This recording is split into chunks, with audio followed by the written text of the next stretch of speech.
Next है kingdom fungi. ये great diversity show करता है मॉर्फोलॉजी एंड हैबिटेट में। ये ग्रो करता है मॉइस्ट ब्रेड एंड रॉटन फ्रूट्स पर। टोड स्टूल जो रहता है ये फंगी में ही आता है। वाइट स्पॉट जो मस्टर्ड लिप्स के ऊपर दिखाई देता है वो एल्ब्यूगो के वजह से दिखाई देता है एंड एल्ब्यूगो फाइकोमाइसिटीज का एग्जाम्पल है। ईस्ट जो है ये यूनिसेलुलर फंगी है एंड इसका यूज़ किया जाता है ब्रेड एंड बियर बनाने में। फंगी जो होता है ये कॉस्मोपॉलिटियन होता है क्योंकि ये एयर में भी पाया जाता है, वाटर में भी, सॉइल में भी एंड प्लांट और एनिमल्स के ऊपर भी रहता है। ये ग्रो करता है वार्म एंड ह्यूमिड प्लेस पे।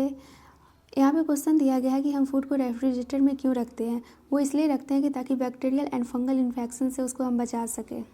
फंगी जो होता है ये फिलामेंटियस होता है एंड इसका जो हाइफे रहता है ये लॉन्ग होता है, सिलेंडर रहता है, थ्रेड लाइक स्ट्रक्चर रहता है एंड नेटवर्क ऑफ हाइफे को हम माइसेलियम बोलते हैं। हाइफे जो रहता है वो फीलेड रहता है मल्टी न्यूक्लिएटेड साइटोप्लाज्म से, जिसको कि हम कोइनोसाइटिक हाइफे बोलते हैं और ये ओनली प्रेजेंट रहता है फाइकोमाइसिटीज़ में। एंड एस्कोमाइसिटीज़, बेसिडोमाइसिटीज़, डिट्रोमाइसिटीज़ में हाइफे जो रहता है वो सेप्टियर रहता है, उसमें क्रॉस वाल प्रेजेंट रहता है। फंगी का वाल बना रहता है काइटिन एंड पॉलीसैकेराइड से। जनरली फंगी जो होता है वो हेट्रोट्रॉफिक होता है एंड ये एब्जॉर्ब करता है soluble organic matter from dead substrates, मतलब कि जो मरा हुआ हो उससे। इसको हम सेप्रोफाइट्स बोलते हैं और ये डिपेंडेंट रहता है लिविंग प्लांट और एनिमल पे, तो इसको हम पैरासाइट बोलते हैं। एंड फंगी सिम्बायोटिक एसोसिएशन भी शो करता है अलगी के साथ, जिसको कि हम लाइकेन बोलते हैं। एंड माइकोरहिजा भी शो करता है। इसका मतलब होता है जो हायर प्लांट होता है उसके रूट के साथ फंगल का अटैचमेंट। इसमें रिप्रोडक्शन होता है वेजिटेटिव के द्वारा, तो इसमें आता है फ्रेगमेंटेशन, फीजन एंड बर्डिंग। एंड जब एसेक्सुअल के द्वारा होता है तो इसमें स्पोर्स आता है कोनेडिया स्पोर, एंजियोस्पोर, एंजियोस्पोर। एंड जब सेक्सुअल रिप्रोडक्शन होता है तो उसमें oospore, एस्कोस्पोर एंड बेसिडोस्पोर आता है। 3 स्टेप इन्वॉल्व है सेक्सुअल साइकिल में। पहला है फ्यूज़न ऑफ प्रोटोप्लाज्म और ये जो प्रोटोप्लाज्म फ्यूज़न होता है उसमें एक मोटाइल गैमेट होता है एंड दूसरा नॉन मोटाइल गैमेट होता है, उसको हम प्लाज्मोगैमी बोलते हैं। एंड इसके बाद कार्योगैमी का कंडीशन आता है जिसमें कि 2 न्यूक्लियाई फ्यूज़ कर जाता है। एंड इसके बाद जाइगोट आता है, जाइगोट में मियोसिस होता है एंड हैप्लॉइड स्पोर का प्रोडक्शन होता है। ये जो पैराग्राफ इतना बड़ा दिया गया उसमें सिंपल ये समझाया गया है, जब फंगस रिप्रोड्यूस करता है सेक्सुअली तो हैप्लॉइड हाइफे जो रहता है वो मैट करता है, मतलब कि एक दूसरे के साथ फ्यूज़ हो जाता है, तो उस टर्म को हम प्लाज्मोगैमी बोलते हैं। एंड इस टाइम पे दोनों का न्यूक्लियस फ्यूज़ नहीं होता है तो हम इस स्टेज को डाइकोरियन स्टेज बोलते हैं। कुछ में एकदम इमीडिएटली फ्यूज़ कर जाता है, कुछ में नहीं करता है। जैसे एस्कोमाइसिटीज एंड बेसिडोमाइसिटीज में टाइम लगता है ये दोनों को फ्यूज़ होने में। एंड फिर जब ये दोनों जब न्यूक्लियाई फ्यूज़ कर जाता है तो उस कंडीशन को हम कार्योगैमी बोलते हैं।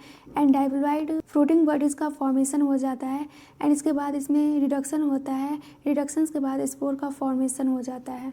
Morphology of mycelium, mode of spore formation and fruiting bodies के बेसिस पे किंगडम को डिवाइड किया गया है 4 क्लासेस में। फर्स्ट है फाइकोमाइसिटीज। ये पाया जाता है एक्वाटिक हैबिटेट्स में, डिकेइंग वुड पर, मॉइस्ट एंड डैम्प प्लेसेस पर। एंड ये ऑब्लिगेट पैरासाइट होता है प्लांट पर। इसका जो माइसेलियम होता है ये एसेप्टिए एंड कोइनोसाइटिक होता है, इसमें सेक्सुअल रिप्रोडक्शन होता है। जूस्पोर मोटाइल होता है और एप्लेनोस्पोर जो होता है वो नॉन मोटाइल रहता है। एंड ये स्पोर जो रहता है वो इंडोजिनेसली प्रोड्यूस होता है स्पोरेंजियम में। जाइगोस्पोर का फॉर्मेशन होता है 2 गैमेट के फ्यूजन से, और जो गैमेट मॉर्फोलॉजी में सिमिलर रहता है उसको आइसोगैमस बोलते हैं, जो डिसिमिलर रहता है उसको हम एनिसोगैमस या ऊगैमस बोलते हैं। इसका एग्जाम्पल हम राम से याद कर सकते हैं। आर से होता है राइजोपोस, जिसको कि हम ब्रेड मोल्ड बोलते हैं। ए से एल्ब्यूगो जो कि पैरासाइटिक फंगी होता है मस्टर्ड पे। एंड एम से म्यूकर। ये फिगर दिया गया है म्यूकर का, तो हम सिंपली फ़ोटो देख के बता सकते हैं। यहाँ पे मोती मोती टाइप का है तो म्यूकर, म्यूकर से मोती मोती मोती टाइप का कुछ दिखाई दे रहा है, तो हम ऐसे करके याद रख सकते हैं। नेक्स्ट है एस्कोमाइसिटीज, इसको हम सैक फंगी बोलते हैं। ये मोस्टली मल्टी सेलुलर रहता है, एक्सेप्शन में ईस्ट आता है जो कि यूनिसेलुलर है। ये सेब्रोफाइटिक होता है, डिकम्पोजर होता है, पैरासाइटिक होता है एंड कॉप्रोफाइलस होता है जो कि ग्रो करता है डंग पे। इसमें सेक्सुअल स्पोर रहता है जो की कॉनेडिया है एंड ये प्रोड्यूस करता है एक्सोजीनियसली ऑन माइसेलियम, इसलिए हम इसको कॉनेडियोफोर्स बोलते हैं। इसमें सेक्सुअल स्पोर रहता है जिसको कि हम एस्कोस्पोर बोलते हैं एंड ये एस्की में रहता है एंड एस्की जो है ये सैक लाइक स्ट्रक्चर होता है जो कि अरेंज होता है डिफरेंट टाइप के फ्रूटिंग बॉडीज़ में एंड इसको हम बोलते हैं एस्कोकार्प्स। इसका एग्जाम्पल हम याद रख सकते हैं पेंसी से। पी से आता है पेनिसिलियम, ए से आता है एस्परगाइलस एंड एगारिकस में हम कंफ्यूज हो जाते हैं, तो एस्परगाइलस का एग्जांपल हम सिंपल रख सकते हैं एएस से एस्परगाइलस एंड एएस से एस्कोमाइसिटीज। एंड नेक्स्ट है न्यूरोस्पोरा। न्यूरोस्पोरा का यूज़ किया जाता है बायोकेमिकल और जेनेटिक वर्क में। सी में क्लेविस सेप आता है एंड वाई से ईस्ट आता है एंड इसका एग्जांपल और है मोरल एंड ट्रफल जो कि डिलीशियस होता है और इसको खाया जाता है। ये फिगर दिया गया है एस्परगाइलस का जो कि आता है एस्कोमाइसिटीज में। हम देख सकते हैं ए से एस्परगाइलस, ए से एस्कोमाइसिटीज। नेक्स्ट है वेसिडोमाइसिटीज। इसको हम ब्रैकेट फंगी या पफबॉल बोलते हैं। ये ग्रो करता है सॉइल में, लॉग्स के ऊपर, एंट्री स्टम्प्स पे। इसमें सेक्सुअल स्पोर नहीं पाया जाता है एंड वेजिटेटिव रिप्रोडक्शन होता है। फ्रेगमेंटेशन के द्वारा सेक्स ऑर्गन अब्सेंट रहता है एंड वेसिडोस्पोर का फॉर्मेशन एक्सोजिनेशनली होता है एंड एस्कोमाइसिटीज में जो एस्कोस्पोर्स का फॉर्मेशन हो रहा था वो इंडोजिनेशनली हो रहा था। यहाँ पर जो इतना रायता फैला रखा है उसका सिंपल मीनिंग ये है कि दो वेजिटेटिव और सोमेटिक सेल है जो कि डिफरेंट स्ट्रेन और जेनोटाइप का है, वो एक दूसरे से मैट करता है और फ्यूज़ कर जाता है तो प्लाज्मोगेमी का कंडीशन अराइज होता है, बट दोनों न्यूक्लियस फ्यूज़ नहीं कर पाता है तो इसको हम डाइकैरियोटिक स्टेज बोलते हैं। एंड कुछ टाइम के बाद जब ये दोनों न्यूक्लियस फ्यूज़ कर जाता है तब हम उसको कारियोगैमी बोलते हैं, मतलब कि बेसिडियम का फॉर्मेशन हो गया जो कि डाइप्लॉइड नेचर का रहता है एंड ये प्रोड्यूस करता है 4 हैप्लॉइड स्पोर जिसको कि हम बेसिडियो स्पोर्स बोलते हैं। एंड बेसिडियो स्पोर जो है वो एक्सोजिनेशनली प्रोड्यूस होता है बेसिडियम के ऊपर एंड बेसिडियम का जो प्लूरल होता है वो बेसिडिया होता है। बेसिडिया जो होता है ये अरेंज रहता है फ्रूटिंग बॉडीज़ में जिसको कि हम बेसिडोकार्प्स बोलते हैं। बेसिडोमाइसिटीज का एग्जांपल हम सिंपल ट्रिक से याद रख सकते हैं APU। तो ए से हम याद रख लेंगे एगारिकस, एगारिकस मतलब होता है मशरूम एंड बी से याद रख लेंगे पक्सिनिया जिसको कि हम रस्ट बोलते हैं एंड ऑस्ट्रेलिगो से याद रख लेंगे स्मर्ट। ये फिगर दिया गया है एगारिकस का जो कि बेसिडोमाइसिटीज में आता है।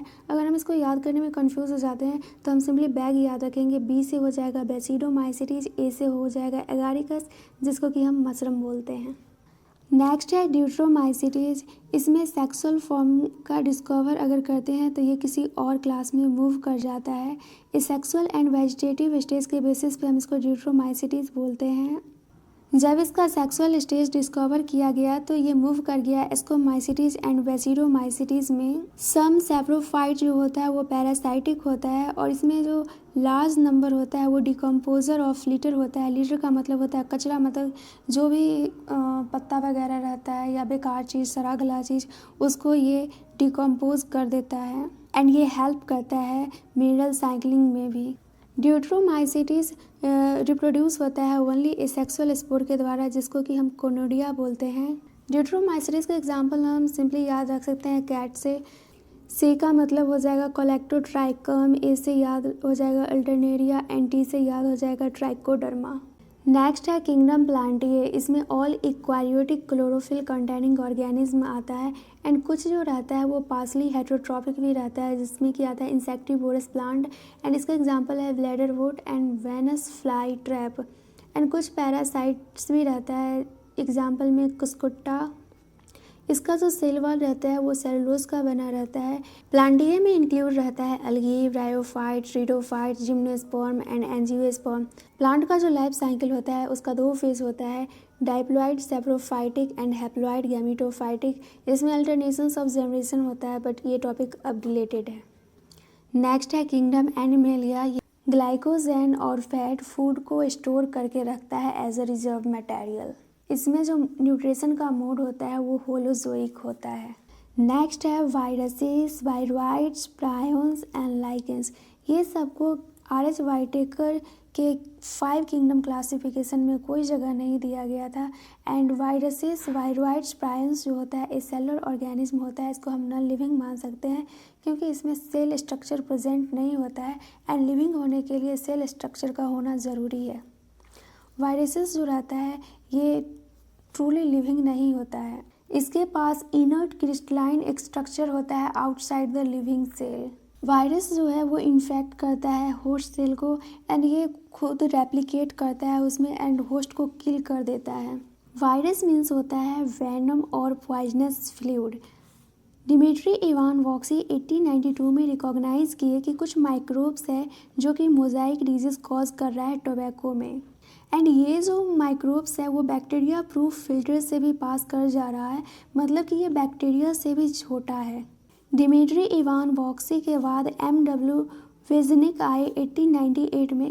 इन्होंने इन्फेक्टेड प्लांट से कुछ फ्लूइड निकाला और इसको एक हेल्दी प्लांट में डाल दिया और उन्होंने देखा कि जो इससे जो वो हेल्दी प्लांट है वो इन्फेक्ट हो रहा है, तो उस फ्लूइड का उन्होंने नाम दिया कॉन्टेगियम वाइवम फ्लूइडियम, जो कि एक इन्फेक्टियस लिविंग फ्लूइड है।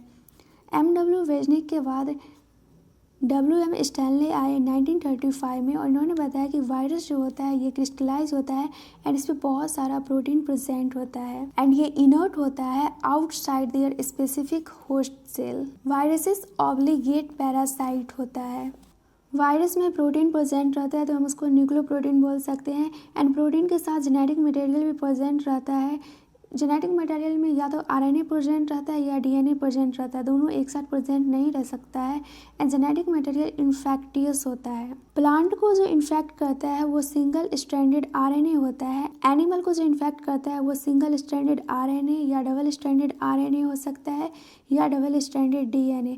बैक्टीरियोफेज को जो इन्फेक्ट करता है वो डबल स्ट्रैंडेड डीएनए होता है एंड वायरस जो होता है ये होस्ट स्पेसिफिक होता है, क्योंकि अगर कोई पोटैटो में वायरस वगैरह लग गया, वो टेढ़ा मेढ़ा हो गया, तो उसको जब हम खाएंगे तो हम पे कोई असर नहीं पड़ेगा क्योंकि वायरस होस्ट स्पेसिफिक होता है। वायरस की वजह से जो डिजीज़ होता है वो मम्स होता है, स्मॉल पॉक्स होता है, हर्पीज होता है, इन्फ्लुएंजा होता है एंड एड्स होता है। प्लांट को वायरस से इफेक्ट करता है जैसे कि मोजाइक फॉर्मेशन हो जाता है, लीफ रोल कर जाता है, कर्लिंग हो जाता है और उसका कलर येलो हो जाता है ग्रीन से।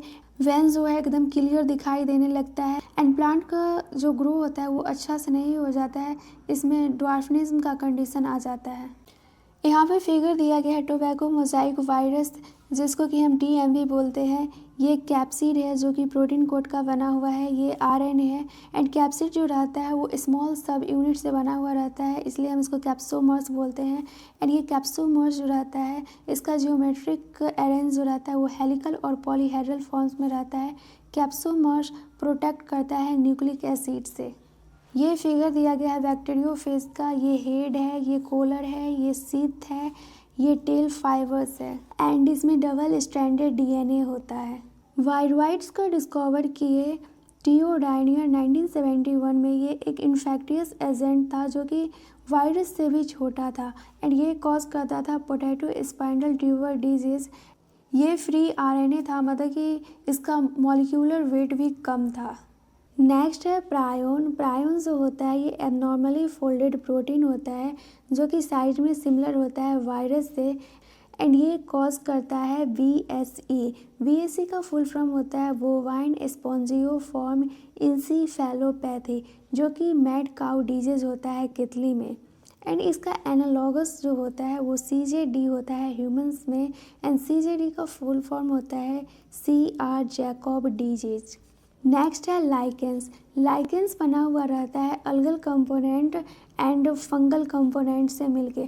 अलगल कंपोनेंट को हम फाइकोबायोंट बोलते हैं एंड फंगल कंपोनेंट को माइकोबायोंट। अलगी प्रिपेयर करता है फूड फंगी के लिए एंड इसके बदले में फंगी प्रोवाइड करता है अलगी को शेल्टर, एब्जॉर्ब न्यूट्रिएंट करता है एंड वाटर प्रोवाइड करता है।